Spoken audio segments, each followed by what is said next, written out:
Hello everyone, welcome to the AY tutorials. Today we are going to study locomotion and joints. Locomotion refers to the movement of an organism from one place to another, and it often involves the use of appendages like limbs, wings or flagella or through the muscle contractions. The examples of locomotion includes walking, running, swimming, flying, crawling. The importance of movement. Here we are going to see why movement is important. Movement, it differentiates the living organism from non-living things. Then movement is crucial for survival, that is for adapting to the environment, obtaining food, self-preservation and mating. Diverse movement systems, it includes cilia, flagella, wings and feet. Then for evolutionary significance, it includes from quadrupedal and bipedal brain development. Joints, the connection point. Joints connects the bones in the skeletal system. They determines the degree and the type of movement. Bones are connected by ligaments, muscles and attached by the tendons. Joints allows us to perform a variety of actions. So here they have told us that joints are very crucial in the skeletal system because they allow the movement by connecting the bones and providing flexibility and enabling the various body motions without which the skeleton would be rigid and unable to move. Here is the structural classification of joints. It is classified mainly into three types. First one is the fibrous joint. It is immovable, for example skull sutures. Then cartilaginous joints, they are partially movable. Example includes spinal column and rib cage. Then third one is synovial joint. It is freely movable and it includes shoulder and knee joint. Fibrous joints. So fibrous joints, they are fixed, immovable and they are fused together. An example includes skull sutures and upper jaw. Here they have told us that the fibrous joints are immovable or slightly movable joints where the bones are connected by dense fibrous connective tissue lacking a joint cavity. The next one is the cartilaginous joints.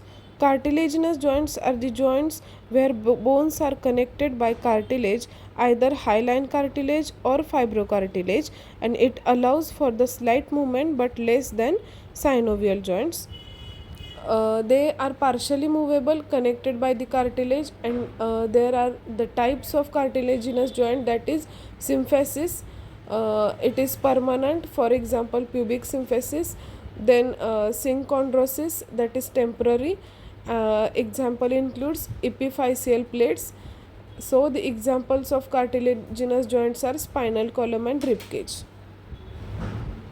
Synovial joints, the key to mobility. This is the most common type of a joint, and the wide range of motion like walking, running or typing, it can be possible because of these synovial joints. It is flexible, movable and rotatable. Then example includes shoulder joint, neck joint, knee joint and wrist joint. Here is the functional classification of ball and socket joint. Ball and socket joint, it is involved in rotatory movements. Then one bone fits into the hollow of another. Here in this picture I have mentioned this. An example includes shoulder joint. Functional classification, in that pivot joints. Pivot joint is a type of synovial joint where a cylindrical bone rotates within a ring-shaped bone, allowing movement in one plane around a single axis, like turning your head or rotating your forearm. So it is necessary for the rotation. Then sideways and back-forth movement. An example includes neck joint. Hinge joint. So hinge joint is a type of synovial joint that allows the movement primarily in one plane like a door hinge, then enabling flexation and extension. Examples include elbow, knee, finger or toe joint. So this hinge joint is necessary for the back and forth movement like a door hinges, and examples I have mentioned here are elbow, knee and ankle joint. Here saddle joint, the information of saddle joint is given. The saddle joint is also known as a scalar joint. It is a type of synovial joint where articulating surfaces are reciprocally concave and convex, which allowing for the movement in two planes like flexation, extension and abduction, but not axial rotation. An example includes thumb joint. Now next one is the condyloid joint. Condyloid joint is also known as condylar or ellipsoidal joint, and it is a type of synovial joint where an oval shaped bone surface it fits into a similarly shaped cavity following the movement in two planes like flexion and extension and abduction adduction, but not rotation. An example includes wrist joint and base of index finger. Gliding joint. Gliding joint is also known as plane or planar joint, which is a synovial joint where a flat or nearly flat articulating surfaces of bones they allow the gliding movements in the same plane like sliding or translation.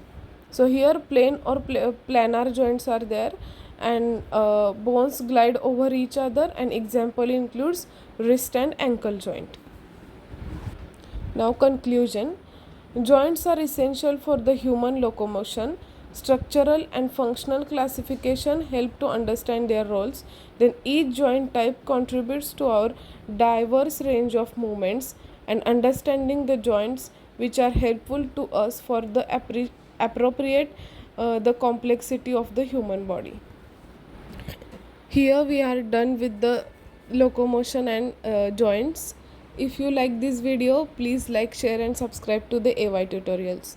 Thank you.